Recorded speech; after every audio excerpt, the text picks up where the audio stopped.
kama hatutaki kumpa Bwana maisha yetu. Bwana Yesu asifiwe sana. Bwana Yesu asifiwe. Amen. Jamani, siko kutukana mtu hapa. Tuko kulisema neno kama linavyosema.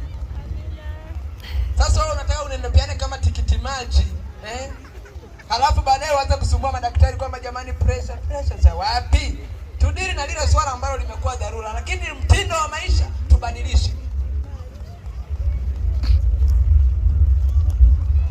Kwa hiyo tunaangamia kwa sababu ya kukosa maarifa.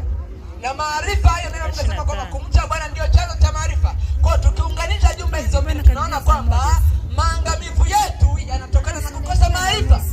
Katika afya, katika uchumi, katika kila eneo. Na hayo maarifa tunayakosa kwa sababu hatujamcha Bwana. Tumemkataa Bwana. Hivyo ili tuweze kuwa watu wenye maarifa, watu wenye akili, watu waliostaarabika, watu